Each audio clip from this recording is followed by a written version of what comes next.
오늘의 말씀은 사사기 14장 1절에서 20절 말씀입니다. 삼손이 딥나에 내려가서 거기서 블레셋 사람의 딸들 중에서 한 여자를 보고 올라와서 자기 부모에게 말하여 이르되 내가 딥나에서 블레셋 사람의 딸들 중에서 한 여자를 보았사오니 이제 그를 맞이하여 내 아내로 삼게 하소서 하매 그의 부모가 그에게 이르되 내 형제들의 딸들 중에나 내 백성 중에 어찌 여자가 없어서 내가 할례받지 아니한 블레셋 사람에게 가서 아내를 맞으려 하느냐 하니 삼손이 그의 아버지에게 이르되 내가 그 여자를 좋아하오니 나를 위하여 그 여자를 데려오소서 하니라. 그때에 블레셋 사람이 이스라엘을 다스린 까닭에 삼손이 틈을 타서 블레셋 사람을 치려 함이었으나 그의 부모는 이 일이 여호와께로부터 나온 것인 줄은 알지 못하였더라. 삼손이 그의 부모와 함께 딥나에 내려가 딥나의 포도원에 이른즉 젊은 사자가 그를 보고 소리 지르는지라 여호와의 영이 삼손에게 강하게 임하니 그가 손에 아무것도 없이 그 사자를 염소 새끼를 찢는 것 같이 찢었으나 그는 자기가 행한 일을 부모에게 알리지 아니하였더라. 그가 내려가서 그 여자와 말하니 그 여자가 삼손의 눈에 들었더라. 얼마 후에 삼손이 그 여자를 맞이하려고 다시 가다가 돌이켜 그 사자의 주검을 본즉 사자의 몸에 벌떼와 꿀이 있는지라. 손으로 그 꿀을 떠서 걸어가며 먹고 그의 부모에게 이르러 그들에게 그것을 들여서 먹게 하였으나 그 꿀을 사자의 몸에서 떠왔다고는 알리지 아니하였더라. 삼손의 아버지가 여자에게로 내려가매 삼손이 거기서 잔치를 베풀었으니 청년들은 이렇게 행하는 풍속이 있음이더라. 무리가 삼손을 보고 30명을 데려와서 친구를 삼아 그와 함께하게 한지라. 삼손이 그들에게 이르되 이제 내가 너희에게 수수께끼를 내리니 잔치하는 이래 동안에 너희가 그것을 풀어 내게 말하면 내가 베옷 30벌과 겉옷 30벌을 너희에게 주리라. 그러나 그것을 능히 내게 말하지 못하면 너희가 내게 베옷 30벌과 겉옷 30벌을 줄지니라 하니 그들이 이르되 내가 수수께끼를 내면 우리가 그것을 들으리라 하매 삼손이 그들에게 이르되 먹는 자에게서 먹는 것이 나오고 강한 자에게서 단 것이 나왔느니라 하니라. 그들이 사흘이 되도록 수수께끼를 풀지 못하였더라. 일곱째 날에 이르러 그들이 삼손의 아내에게 이르되 너는 내 남편을 꾀어 그 수수께끼를 우리에게 알려달라 하라. 그렇지 아니하면 너와 내 아버지의 집을 불사르리라. 너희가 우리의 소유를 빼앗고자 하여 우리를 청한 것이 아니냐.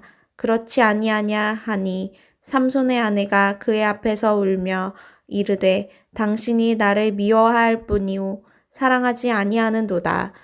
우리 민족에게 수수께끼를 말하고 그 뜻을 내게 알려주지 아니하도다 하는지라.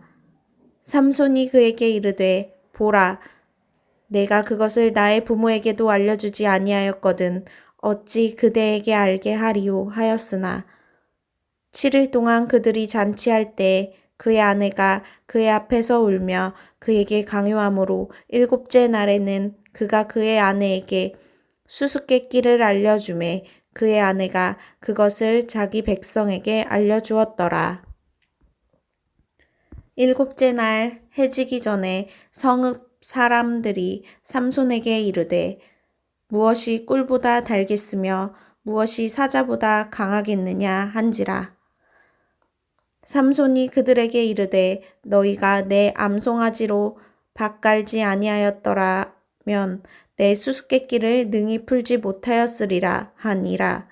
여호와의 영이 삼손에게 갑자기 임하심에 삼손이 아스글론에 내려가서 그곳 사람 30명을 쳐 죽이고 노략하여 수수께끼 푼 자들에게 옷을 주고 심히 노하여 그의 아버지의 집으로 올라갔고 삼손의 아내는 삼손의 친구였던 그의 친구에게 준 바 되었더라. 아멘. 오늘 우리가 읽은 사사기 24장은 삼손의 이야기입니다. 사자 중에서도 제일 유명한 사람이 바로 삼손입니다. 삼손은 태양의 사람이라는 뜻을 지닌 이름입니다. 이름이 가리키듯이 삼손은 강한 사람이었습니다. 그는 힘이 세서 하고 싶은 것은 무엇이든 다 할 수 있는 강한 능력을 가진 사람이었습니다. 삼손의 이야기는 먼저 앞장인 13장에서 그의 출생으로부터 시작됩니다. 삼손의 아버지는 소라 땅에 거주하는 단지파 중에 마노아라는 사람이었습니다. 그의 아내, 즉 삼손의 어머니는 아이를 낳을 수 없는 여자였습니다. 그런데 어느 날 여호와의 사자가 마노아의 아내를 찾아와서 그가 아들을 낳게 될 것이라고 예언을 합니다. 그러면서 그 예언과 함께 이제 아이를 갖게 될 여인에게 포도주나 독주를 마셨어도 또 부정한 어떤 것도 먹어서도 안 된다는 주의를 줍니다. 그리고 13장 5절 말씀에 여호와의 사자가 이렇게 말합니다.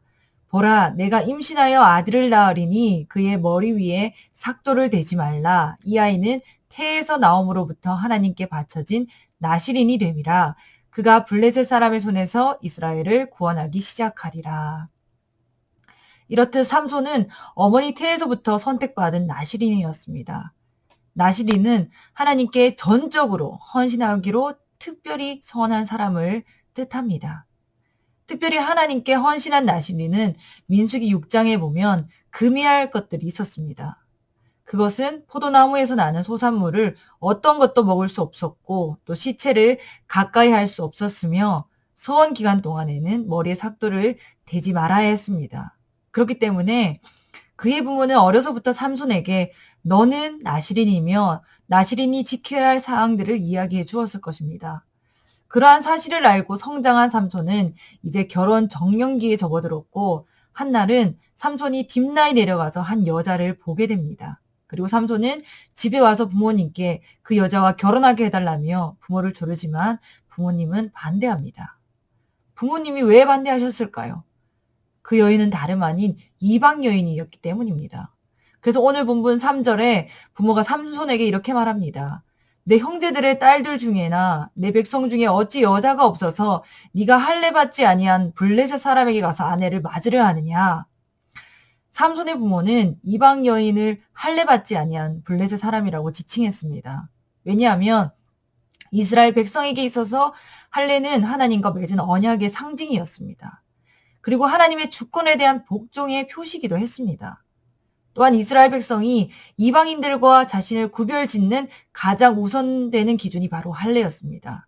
그래서 삼손의 부모는 블레셋을 가리켜 할례 받지 아니한 족속이라고 칭한 것이고 또 블레셋이 하나님의 언약 백성과 먼 거리에 있는 자들이었습니다. 그래서 삼손의 부모는 할례 받지 아니한 족속의 여인을 삼손이 아내로 삼으려는 것을 용납할 수가 없었습니다.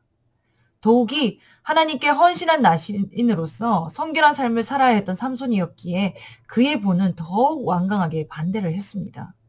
그러한 반대에도 불구하고 삼손은 3절 후반부에 이렇게 말합니다. 내가 그 여자를 좋아하오니 나를 위하여 그 여자를 데려오소서.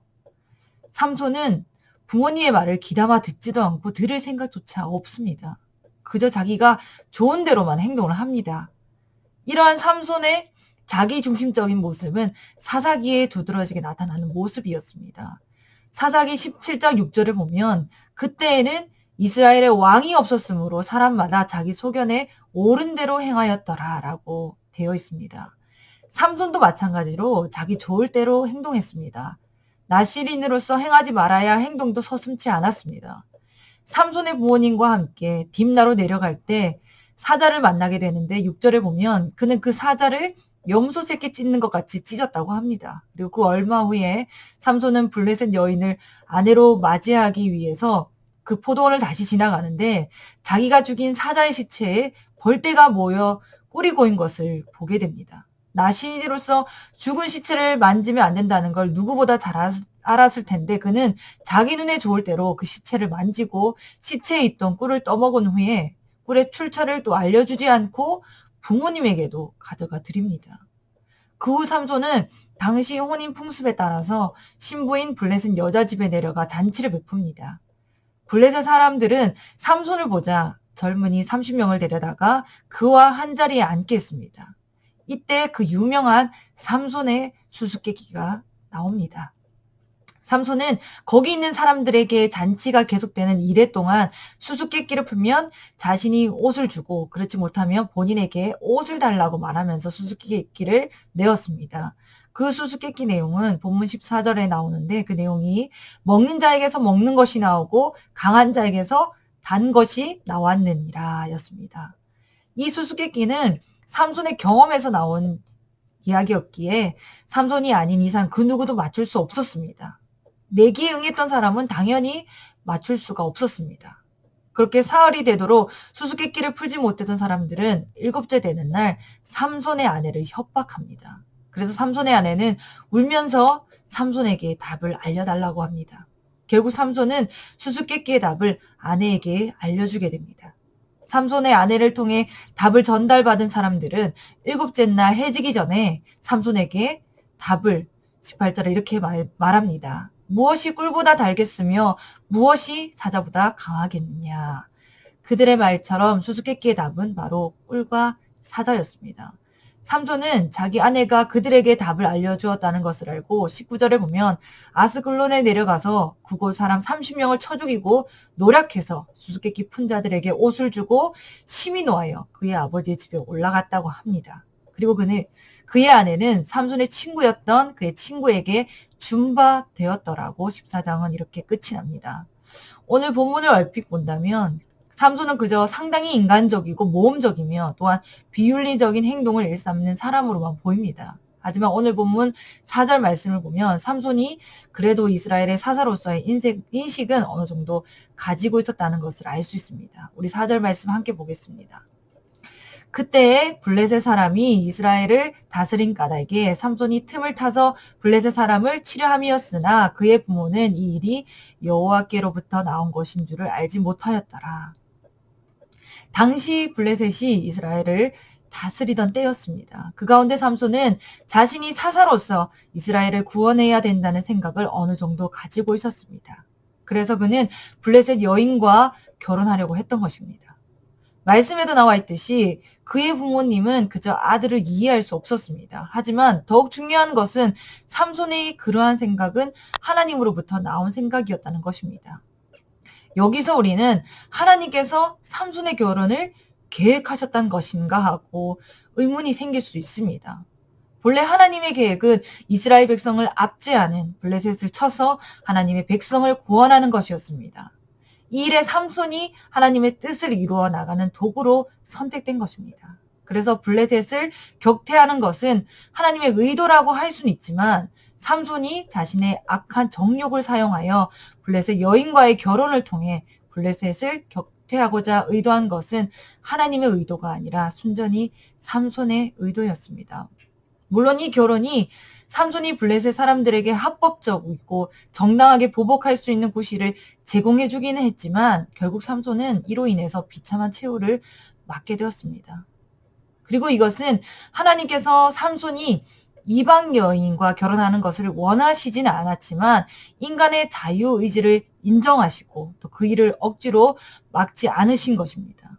그리고 이를 통해서 하나님은 블레셋을 치고자 하는 당신의 뜻을 이루어 가셨고 그 과정에서 인간의 나약함과 허물마저도 하나님께서 사용하셨던 것입니다. 삼손은 육체의 정욕을 쫓아 하나님의 뜻에서 벗어난 그릇된 길을 향해 갔지만 하나님은 그러한 삼손을 버리시지 않으셨습니다. 그에게 능력을 주시고 위기를 극복하게 하시고 또 장차 사사로서의 사명을 감당하게 하셨습니다. 이것이 바로 하나님이 일하시는 방법이십니다. 하나님은 비록 당신이 택한 자가 허물이 많고 연약하다 할지라도 그를 버리시지 않으시고 오히려 능력을 주심으로 그에게 맡겨진 사명을 감당케 하셨습니다.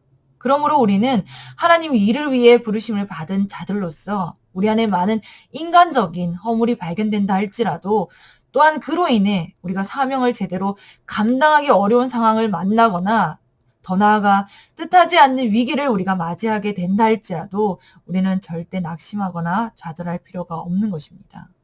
하나님은 비록 우리에게 허물이 많다고 할지라도 우리를 버리지 않으시고 또한 능력을 부어 주심으로 말미암아 우리의 연약함 가운데서도 당신께서 맡기신 사명을 능히 감당하게 하여 주시는 분이십니다. 그렇기 때문에 우리는 이에 대한 확신을 가지고 우리는 언제 어떤 상황에서도 힘있게 주의 일을 감당해 나가시는 우리 성도님들 모두 되시기를 소원합니다. 우리 함께 기도하시겠습니다. 하나님, 오늘도 말씀을 가까이 하게 하시니 감사합니다. 오늘 말씀을 통해서 하나님은 하나님의 사람을 통해서 하나님의 일을 행하여 가심을 봅니다. 비록 인간의 눈으로 볼 때는 한없이 초라해 보이고 한없이 약해 보이고 실수투성이 같아 보일지라도 하나님은 그것을 넘어 일하시는 분임을 깨닫습니다. 하나님, 내 연약한 모습에 집중하는 것이 아니라 약할 때 오히려 강함이 되시는 하나님을 집중하며 나아가기 소원합니다. 나 자신을 바라보던 아무런 답이 없지만 하나님을 바라볼 때에 소망이 있습니다. 이 하루 나 자신을 바라보았던 눈을 하나님께로 돌리고 하나님으로부터 참 평안과 기쁨을 누리는 한날이 될 수 있도록 도와주시옵소서. 예수님 이름으로 기도합니다. 아멘.